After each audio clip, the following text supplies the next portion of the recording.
Assalamualaikum warahmatullahi wabarakatuh.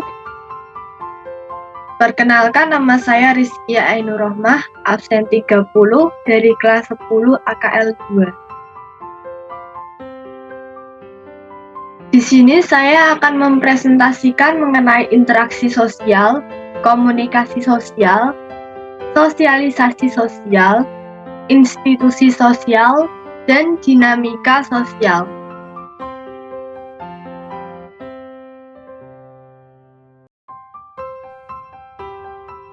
Yang pertama, interaksi sosial.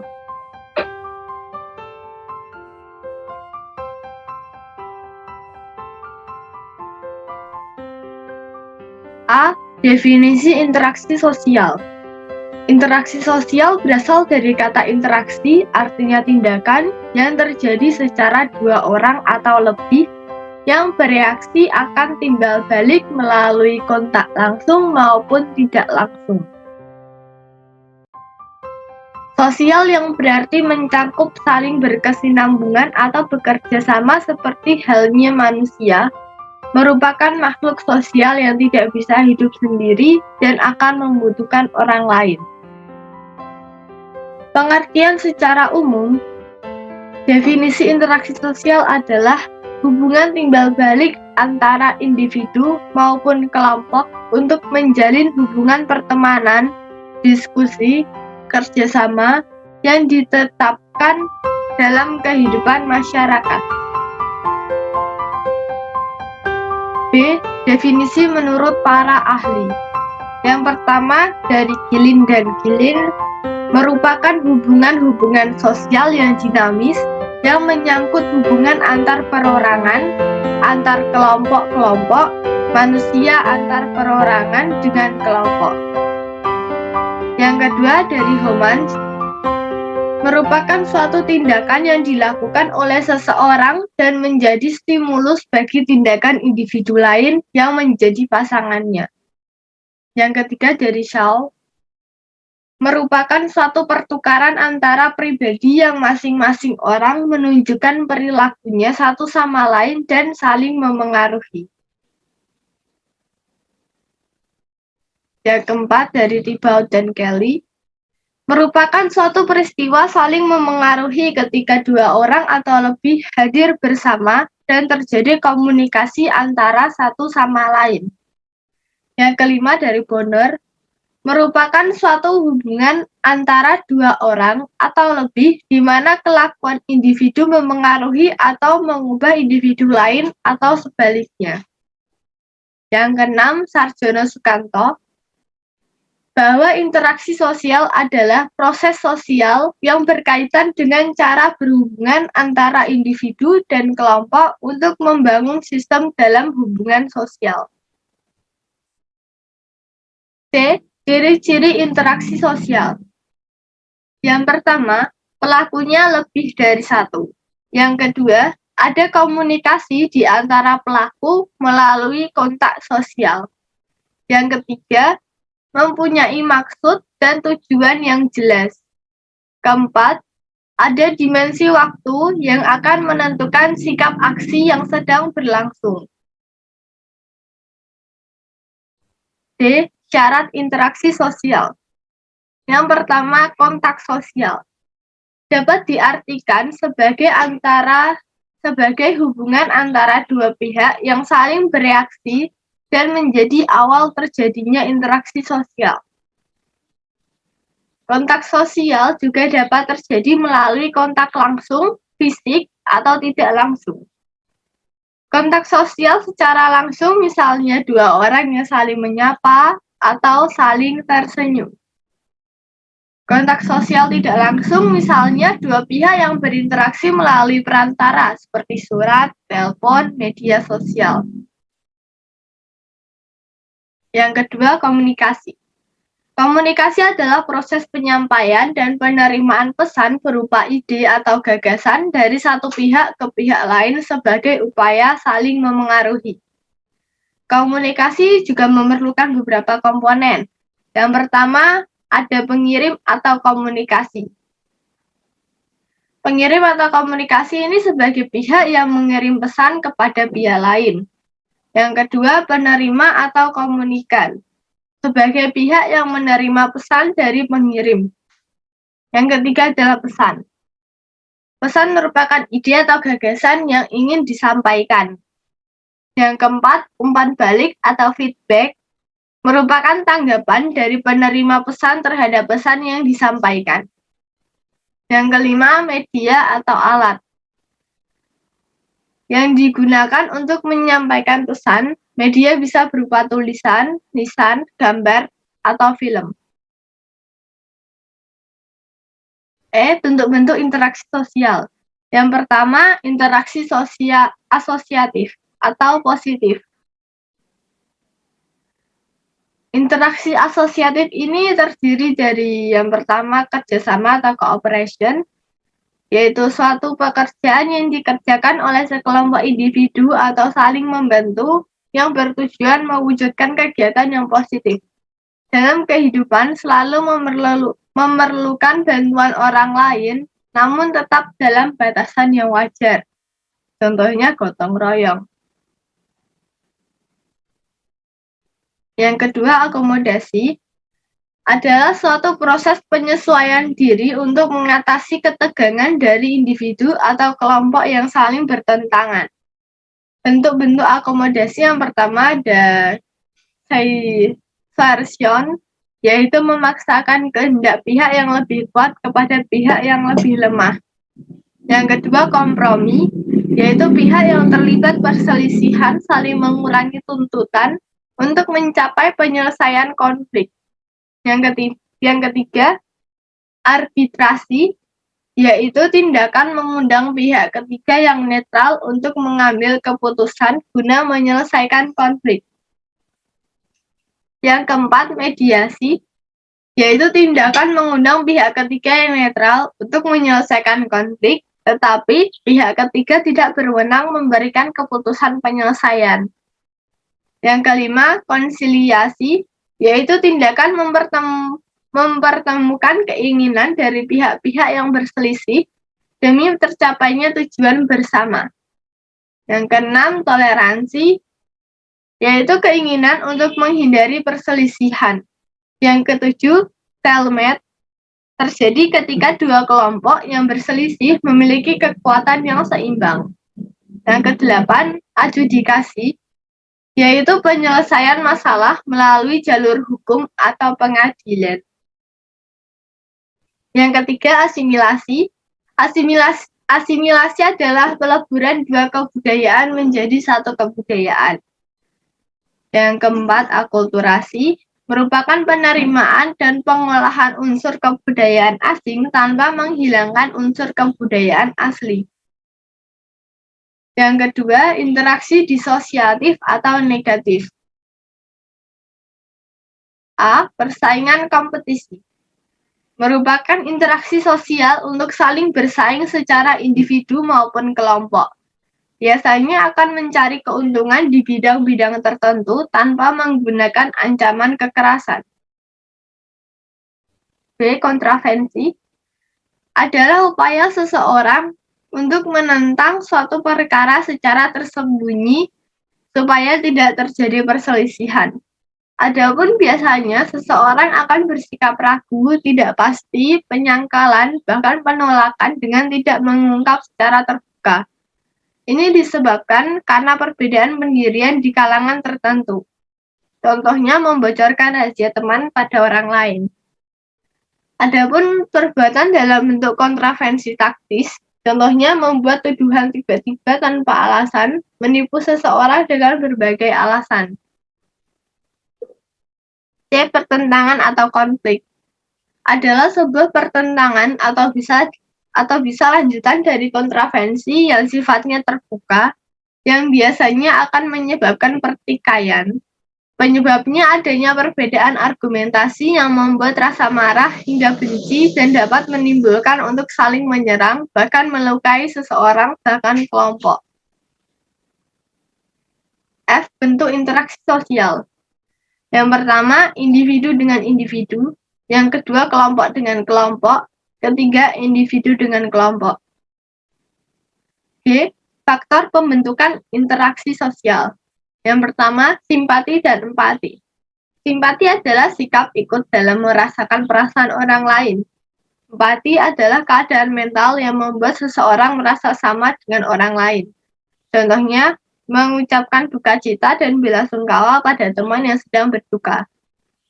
Yang kedua, imitasi adalah proses interaksi sosial dengan meniru atau mengikuti perilaku orang lain. Contoh, seorang remaja meniru gaya penyanyi terkenal. Yang ketiga, sugesti merupakan tindakan seseorang untuk memengaruhi orang lain sehingga orang tersebut bisa menerima pengaruh tanpa kritikan. Contoh, seorang anak yang didorong untuk mendapatkan nilai bagus. Seorang ibu menyuruh anaknya yang sedang bermain api untuk menjauh. Yang keempat, identifikasi. Merupakan tindakan seseorang meniru perilaku orang lain secara keseluruhan sehingga antara orang yang meniru dengan yang ditiru menjadi sama, bahkan identik. Contoh, seorang anak yang mengidolakan ayahnya. Yang kedua, komunikasi sosial. A. Pengertian komunikasi sosial. Yang pertama, secara umum. Secara umum, pengertian komunikasi sosial adalah suatu proses interaksi di mana seseorang atau lembaga menyampaikan amanat kepada pihak lain supaya pihak lain dapat menangkap maksud yang dikehendaki penyampai. Pengertian menurut para ahli. Yang pertama, Colin Cherry. Komunikasi sebagai usaha untuk membuat satuan sosial dari individu dengan menggunakan bahasa atau tanda. Memiliki bersama serangkaian peraturan untuk berbagai kegiatan mencapai tujuan. Yang kedua, V. Harnack dan Vives. Komunikasi sebagai proses interaksi di antara orang untuk mencapai tujuan integrasi intrapersonal dan interpersonal. Yang ketiga, Edwin Neumann. Komunikasi sebagai proses untuk mengubah kelompok manusia menjadi kelompok yang berfungsi. B. Ciri-ciri komunikasi sosial. Yang pertama, terdapat lebih dari satu orang yang terlibat dalam komunikasi tersebut. Yang kedua, terjadi komunikasi antara komunikator dan komunikan melalui kontak sosial. Yang ketiga, memiliki sebuah maksud dan tujuan yang telah ditentukan secara jelas. Yang keempat, adanya sebuah dimensi waktu baik masa lalu, masa kini, hingga masa yang akan datang. C. Jenis komunikasi sosial. Yang pertama, komunikasi secara langsung. Merupakan proses komunikasi yang dilakukan secara langsung atau tatap muka. Contohnya menyapa. Yang kedua, komunikasi tidak langsung. Merupakan proses dari satu komunikasi yang dilakukan secara tidak langsung alias memerlukan bantuan alat komunikasi yang fungsinya sebagai media komunikasi. Contoh, mengirim pesan, telepon, dan kirim email.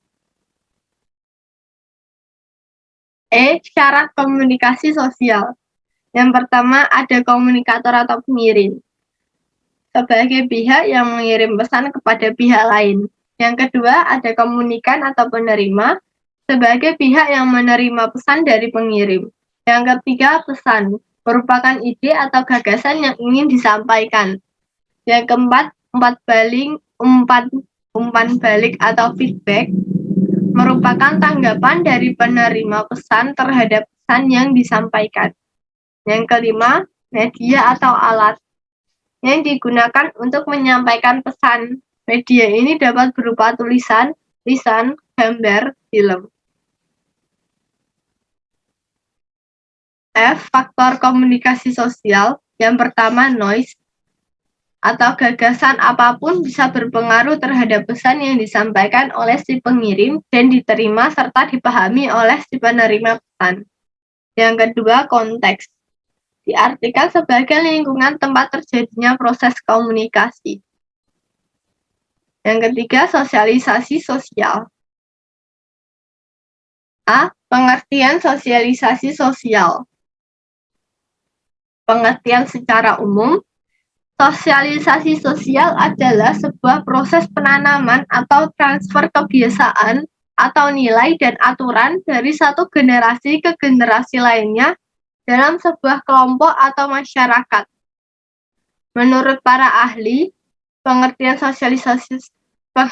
sosialisasi sosial yang pertama, menurut David Gaslin, sosialisasi adalah proses belajar yang dialami seseorang untuk memperoleh pengetahuan tentang nilai dan norma-norma agar ia dapat berpartisipasi sebagai anggota kelompok masyarakat. Yang kedua, John C. Masionis. Sosialisasi adalah pengalaman sosial seumur hidup di mana individu dapat mengembangkan potensinya dan mempelajari pola-pola kehidupan. Yang ketiga, Prof. D. Nasution SH. Sosialisasi adalah proses membimbing individu ke dalam dunia sosial sebagai warga masyarakat yang dewasa. B. Jenis sosialisasi sosial. Yang pertama, sosialisasi primer. Peter L. Berger dan Luckman mengidentifikasi sosialisasi primer sebagai sosialisasi pertama yang dijalani individu semasa kecil dengan belajar menjadi anggota masyarakat atau keluarga. Sosialisasi primer berlangsung saat anak berusia 1-5 saat anak belum masuk ke sekolah. Yang kedua, sosialisasi sekunder adalah lanjutan dari sosialisasi primer yang memperkenalkan individu ke dalam kelompok-kelompok selain keluarga dalam masyarakat seperti sekolah, lingkungan sepermainan, serta kelompok masyarakat lainnya. C. Syarat sosialisasi sosial. Yang pertama, individu harus diberi keterampilan yang dibutuhkan bagi hidupnya kelak di masyarakat. Yang kedua, individu harus mampu berkomunikasi secara efektif dan mengembangkan kemampuannya untuk membaca, menulis, dan berbicara.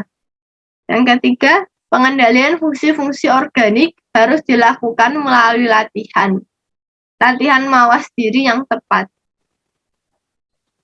Yang keempat, individu harus dibiasakan dengan nilai-nilai dan norma-norma yang ada pada masyarakat. D. Fungsi sosialisasi sebagai sarana pengenalan, pengakuan, dan penyesuaian diri terhadap nilai-nilai, norma, dan struktur sosial. E. Tahap-tahap sosialisasi sosial. Yang pertama, tahap persiapan atau preparatory stage. Dialami sejak manusia dilahirkan, saat seorang anak mempersiapkan diri untuk mengenal dunia sosialnya. Yang kedua, tahap meniru atau play stage, ditandai dengan semakin sempurnanya seorang anak menirukan peran-peran yang dilakukan oleh orang dewasa. Yang ketiga, tahap siap bertindak atau game stage, peniruan yang sudah mulai berkurang dan berganti dengan peran yang secara langsung dimainkan sendiri dengan penuh kesadaran. Yang keempat, tahap penerimaan norma kolektif atau generis PD Other, seseorang telah dianggap dewasa. F. Faktor sosialisasi sosial. Yang pertama, syarat dasar. Sifat dasar merupakan karakter, watak, sifat emosional yang diwariskan dari ayah atau ibu. Yang kedua, lingkungan prenatal. Lingkungan ketika anak masih di dalam kandungan. Yang ketiga, perbedaan individu. Perbedaan antar individu misalnya bentuk badan, warna kulit, warna mata, bentuk rambut, mental, emosi, maupun sosial. Yang keempat, lingkungan. Lingkungan di sekitar individu seperti lingkungan alam, kebudayaan dalam masyarakat. Yang kelima, motivasi. Kekuatan atau dorongan dari dalam diri individu yang menggerakkan individu untuk berbuat sesuatu. Dia tujuan sosialisasi sosial. Pertama, setiap orang dapat hidup dengan baik di tengah-tengah masyarakat jika menghayati nilai dan norma dalam kehidupan. Yang kedua, Setiap orang dapat menyesuaikan tingkah lakunya dengan harapan masyarakat yang memiliki budaya, di mana budaya tersebut mengikat para warganya. Yang ketiga, setiap orang dapat menyadari keberadaan dalam masyarakat, sehingga individu tersebut mampu berperan aktif dan positif dalam kehidupan sehari-hari. Yang keempat, setiap orang mampu menjadi anggota masyarakat yang baik. Kebutuhan masyarakat dapat terjadi bila di antara warganya saling berinteraksi dengan baik. Agen sosialisasi sosial. Yang pertama, keluarga. Keluarga merupakan agen sosialisasi primer utama. Yang kedua, tipe ideal dari pola keluarga. Berorientasi kepada posisi, berorientasi kepada pribadi. Keluarga posisional adalah keluarga di mana terjadi pemisahan peran yang jelas. Keluarga merupakan perantara pertama dalam transmisi kebudayaan masyarakat kepada individu melalui interaksi keluarga. Individu belajar yang pertama pola perilaku, yang kedua sikap, ketiga keyakinan, keempat nilai yang berlaku di masyarakat. Yang kedua teman sebaya atau sepermainan, ketiga sekolah. Di sekolah, individu dapat belajar beberapa nilai penting. Yang pertama kemandirian, kedua tanggung jawab. Keempat media massa, terdiri dari dua jenis. Yang pertama media cetak, yang kedua media elektronik. Ini tipe sosialisasi sosial. Yang pertama tipe formal, terjadi melalui lembaga yang berwenang menurut ketentuan yang berlaku dalam negara, atau sosialisasi yang dilakukan oleh lembaga yang bersifat resmi. Biasanya ada aturan yang sifatnya mengikat dan harus dipatuhi oleh semua anggota lembaga serta tidak dilandasi oleh sifat kekeluargaan. Tipe ini terdapat pada lembaga seperti pendidikan di sekolah dan pendidikan di militer.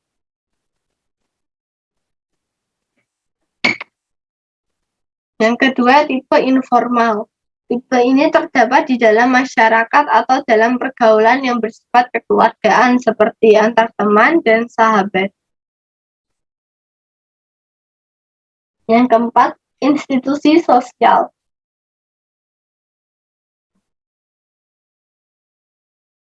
Pengertian institusi sosial.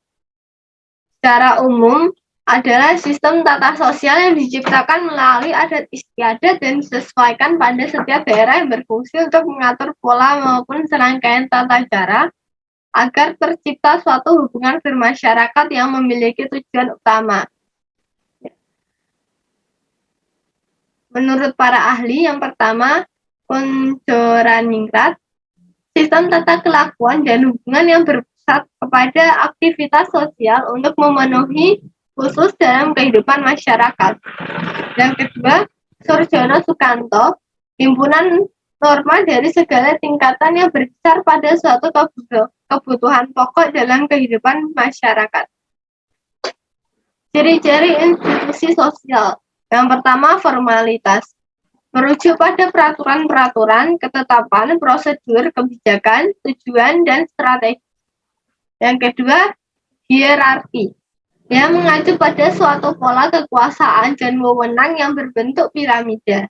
Artinya ada orang-orang tertentu yang memiliki kedudukan dan kekuasaan serta wewenang yang lebih tinggi daripada anggota biasa pada lembaga tersebut. Yang ketiga, besaran dan kompleks.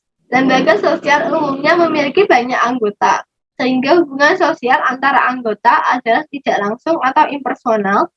Gejala ini biasanya dikenal dengan birokrasi. 4. Lamanya atau duration. Menunjuk pada eksistensi suatu lembaga lebih lama daripada keanggotaan orang-orang dalam lembaga tersebut. Tipe institusi sosial. Yang pertama, perkembangan dalam masyarakat. Restive institution tidak sengaja tumbuh dalam masyarakat, melainkan karena adat istiadat masyarakat tertentu. Contoh perkawinan. Enacted institution sengaja dibentuk dalam masyarakat, contoh pendidikan. Yang kedua, kepentingannya dalam masyarakat. Basic institution, lembaga sosial yang penting keberadaannya dalam masyarakat, contoh pendidikan, keluarga. Subsidiary institution, lembaga sosial yang tidak terlalu penting, contoh rekreasi. Yang ketiga, penerimaannya dalam masyarakat. Approved atau sanctioned institution, diterima masyarakat, contoh pendidikan. Unsanctioned institution, tidak diterima dalam masyarakat, contoh pelancuran. 4. Berdasarkan popularitas. General institution, dikenal dunia secara luas, contoh agama. Restricted institution, dikenal hanya oleh kalangan tertentu, contoh agama Islam, Kristen, Buddha. Yang kelima, berdasarkan tujuan. Operative institution, didirikan untuk mengawasi masyarakat, contoh hukum, kejaksaan. Fungsi institusi sosial, memberikan pedoman pada anggota masyarakat bagaimana mereka harus bersikap atau bertingkah laku. Yang kedua, menjaga keutuhan masyarakat yang bersangkutan. Yang ketiga, memberikan pengarahan kepada masyarakat untuk mengadakan sistem pengendalian sosial. Tujuan institusi sosial. Yang pertama, lembaga sosial yang memenuhi kebutuhan sosial dan kekerabatan atau perkawinan. Yang kedua, lembaga sosial yang berusaha memenuhi kebutuhan manusia untuk mata pencaharian hidup, memproduksi, menimbun, dan mendistribusikan barang seperti pertanian, perikanan, peternakan, koperasi, dan perdagangan. Yang ketiga, lembaga sosial yang bertujuan memenuhi kebutuhan pendidikan, contohnya SD, SMP, SMA, tempat kursus, dan pesantren. 4. Lembaga sosial yang bertujuan memenuhi kebutuhan ilmiah manusia, contohnya ilmu pengetahuan, metode penelitian, dan lembaga penelitian. Kelima, lembaga sosial yang berfungsi memenuhi kebutuhan rohani atau batin dalam menyatakan rasa keindahan dan kreasi. 6. Lembaga sosial yang bertujuan memenuhi kebutuhan manusia yang berhubungan dengan Tuhan. Contohnya pura, masjid, gereja, mekaru, odalan, pekarya, tahlilan, dan kebaktian. 7. Lembaga sosial yang bertujuan memenuhi kebutuhan untuk mengatur kehidupan, berkelompok, serta bernegara. Contoh pemerintahan, kepolisian, kehakiman, dan partai politik. 8. Lembaga sosial yang bertujuan mengurus kebutuhan jasmani manusia. Contoh pemeliharaan kesehatan, kecantikan, kedokteran. Jenis institusi sosial. Yang pertama adalah lembaga keluarga, merupakan kebutuhan universal, digolongkan sebagai lembaga primer. Yang kedua, lembaga agama, merupakan salah satu lembaga penting yang mengatur kehidupan manusia. Yang ketiga, lembaga ekonomi, adalah sarana yang distandarisasi untuk memelihara ketertiban dalam proses produksi dan distribusi barang serta jasa. Fungsi lembaga ekonomi adalah mengatur hubungan antar pelaku ekonomi dan meningkatkan produktivitas ekonomi semaksimal mungkin. Berfungsi mengatur distribusi serta pemakaian barang dan jasa yang diperlukan bagi kelangsungan hidup manusia. Yang keempat, lembaga politik. Asosiasi politik yang diartikan sebagai asosiasi yang paling berdaulat.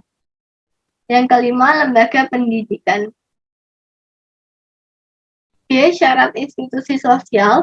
Yang pertama, suatu tata kelakuan yang berlaku. Kedua, kelompok manusia menjalankan aktivitas bersama. Ketiga, suatu pusat aktivitas yang bertujuan memenuhi kompleks kebutuhan.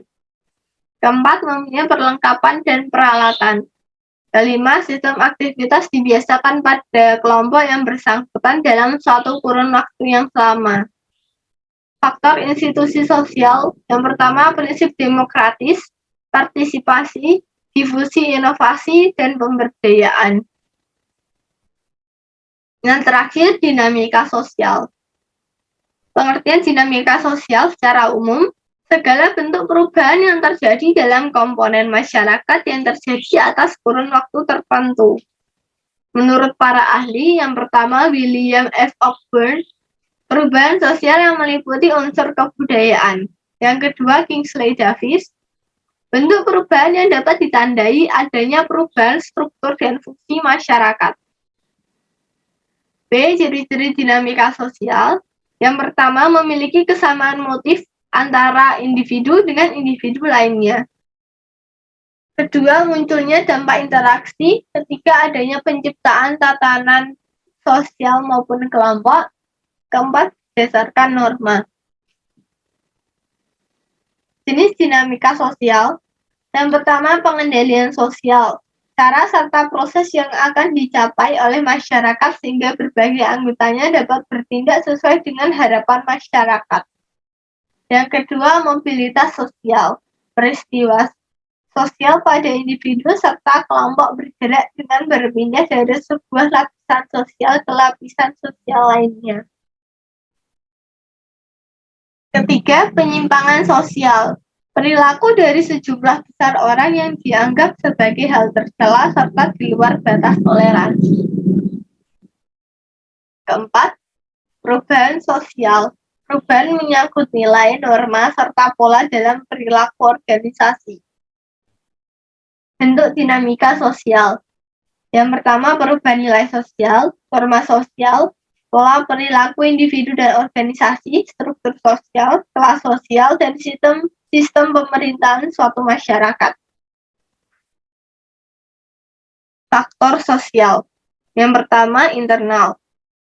Seperti munculnya konflik antar kelompok, munculnya perselisihan paham dalam kelompok, perbedaan kepentingan antar anggota kelompok, perubahan struktur kelompok sosial, pergantian anggota kelompok. Eksternal, adanya perubahan situasi sosial, perubahan situasi ekonomi, perubahan situasi politik.